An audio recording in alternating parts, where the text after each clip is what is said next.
So let's talk about some top rushing attacks in college football. I think you guys are going to do two each from a conference, and then I have two non-Power 2 teams to talk about. Let's go Tom first, because I know Tom, shoot, if I was doing, all of college football, I might have one that I assume is on Tom's list, one that Tom and I have talked about a ton. But Tom, give me a Big Ten team that you think has a pretty potent rushing attack.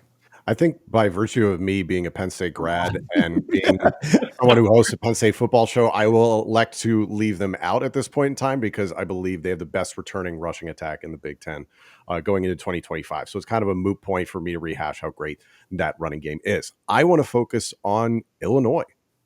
I think a lot of people were looking at the way that offense operated last year. Luke Altmaier, the former transfer from Ole Miss, took a step, had weapons in Pat Bryant and Zaire Franklin on the outside.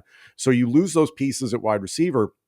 The bread and butter of this offense under Brett Bielema was the running game. And you had two outstanding tailbacks in McCray and Fagan. Fagan, who, by the way, is 250 pounds.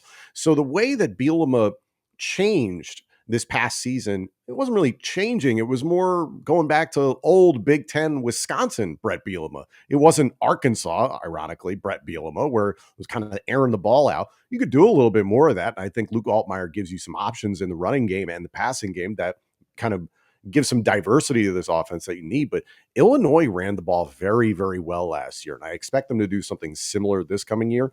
Outside of that, it's tough looking at Ohio State because it's not the Quinshon Judkins, Travion Henderson show.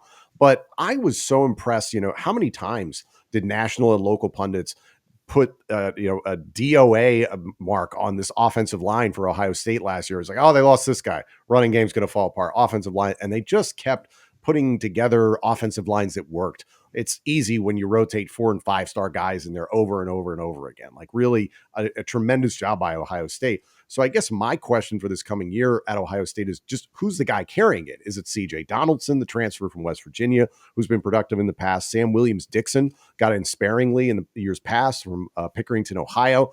They have a running back named Bo Jackson, so that just kind of makes sense for them to try and use him at some point. But James Peoples, Chase Brecht, TC Caffey, Isaiah West, like they have some depth in terms of guys that just haven't gotten a lot of experience. But I'm going to be looking at Donaldson and what was the last name there again? Williams-Dixon, excuse me. I didn't want to get that wrong. I look at those two guys. I don't think it's going to be the same punch that you saw out of Judkins and Henderson last year. It's going to be different, but I expect Ohio State to have a potent attack this coming year. Honorable mention to Whittington, a tailback returning for Oregon this coming season. Gosh, I mean, if you're going to help out Dante Moore, start with the running game. It's not the two-headed monster anymore with James off to the NFL, but Whittington had himself a nice year, and he runs angry. It's a Isaiah Pacheco, former Rutgers tailback, that it really reminds me of when you see him run. Like, he wants to get contact. So Oregon leaning on that, I think, is going to be a big part of it, and I expect Michigan to be right there in the mix again, alleviating things for Mikey Keene and or Bryce Underwood is going to be important. Who's the guy at tailback or guys at tailback now that Mullings and Edwards are off in the National Football League, but they continue to have very good offensive lines. So, but yeah, Penn State's still the best rushing attack in the Big Ten. I think you got to also throw in Mekhi Hughes from Tulane that's going on into Eugene, Oregon as a really good complementary piece. This was one of the best running backs at the Group of 5 level last year. In the SEC, a team that's kind of flying under the radar, which is really interesting to me because I figured more national pundits would talk about it because the style of offense they run. Texas A&M has 3 guys that all could be starting running backs in most conferences, with Amari Daniels, healthy Reuben Owens, and Lavian Moss. Moss was going to go off for over 1,000 yards last year before he suffered the season-ending injury against South Carolina. Daniels is that big, burly running back that adds that physical force up the middle that will continuously pile drive forward for an extra few yards. And that's something that I think is really necessary to take pressure off of Marcel Reed. And then you have Reuben Owens, for my money, the most athletic running back in that room. And we barely got to see him last year. He was dealing with an injury throughout all of spring. He got hurt again in fall camp, didn't play throughout the year. So we barely got to see him. But when you watch his tape coming out of El Campo, Texas, he was a 5-star phenom for a reason. And if that's the version that Colin Klein gets in year 2 with this system, known for wanting to run the football with a mobile quarterback because of what he did when he was at Kansas State, they may not have a 1,800-yard rusher, But what they're going to have is very similar to what we saw at Illinois last year. 3 guys that are going to finish anywhere between 800 and 750 rushing yards for about 7 to 9 touchdowns, 5.5 to 6 yards of play. That will wear down defenses in the SEC and eventually allow you to open up the passing attack to find a Mario Craver, to find a Casey Concepcion. So I'm very bullish on what you have right now currently in College Station. I also really do like what you have at the headline in Florida. I think Jaden Baugh is one of those sleeping running backs that people didn't get to see enough attention to last year simply because of Montreal Johnson was the leading guy. But when he was on the field, he was explosive, led all first-year running backs in yards after contact in the SEC. And now he's going to have an opportunity to play that supporting cast role opposite of DJ Lagway. They have a very underrated running back room. It's a lot of unprovenness, but I do think that there is something to be said about what a guy like Jaden Baugh, that home run speed in the open field, can do. 2 more in the SEC that I think are really flying under the radar. Missouri added in Ahmad Hardy from Louisiana Monroe.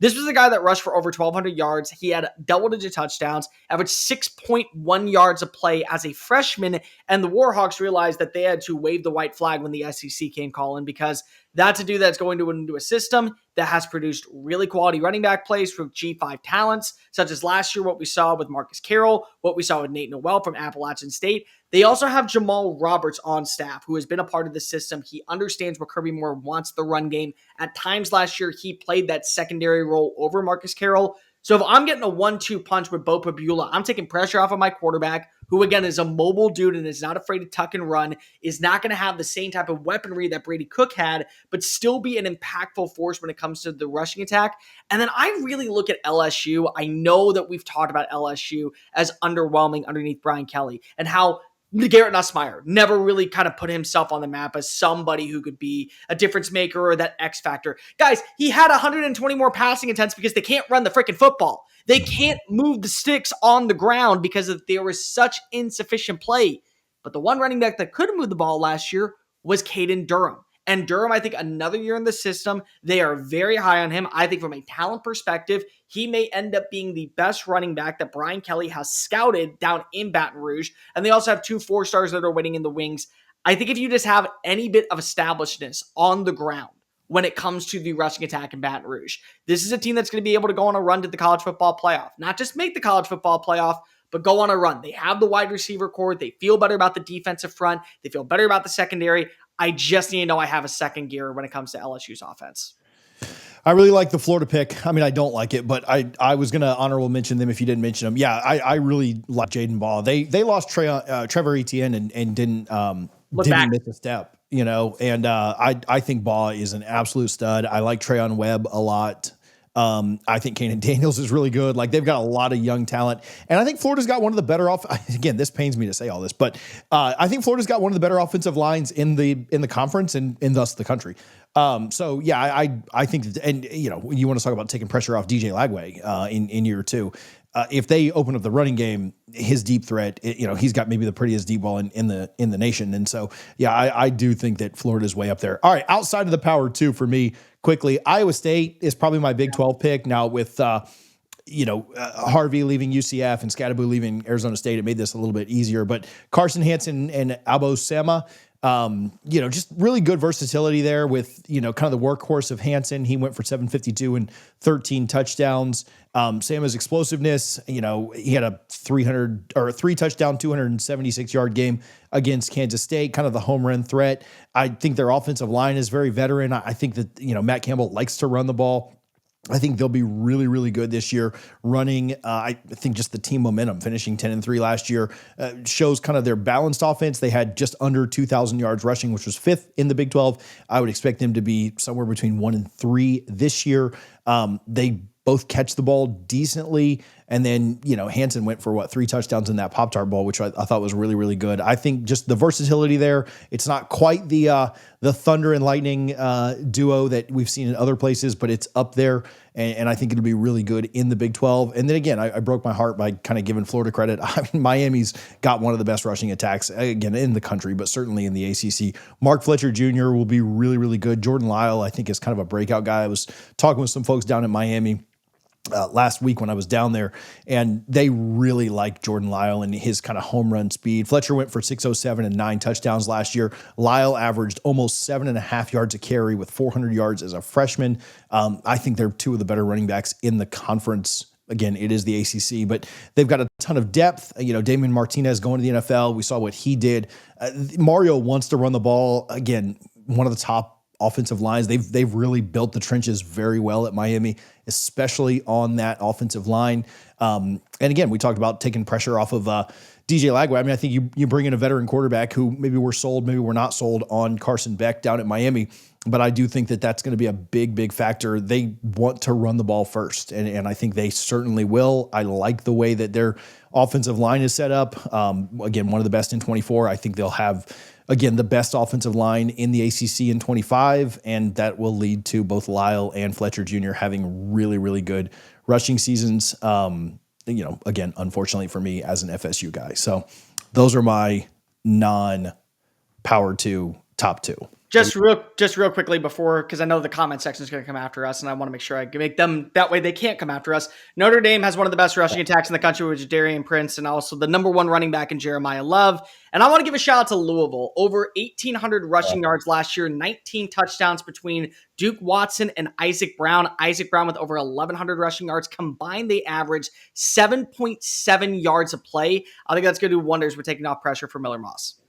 Hey guys, thanks for watching this clip from our live show of the Power 2. We don't ask for a lot on these videos, but I do want to let you know quickly, we're on all your favorite social media apps, X, Instagram, TikTok, and of course you can find us wherever you find your favorite podcasts like Apple and Spotify. Check us out there in case you miss an episode here on YouTube. You won't miss any of our content on college football addiction on those platforms as well.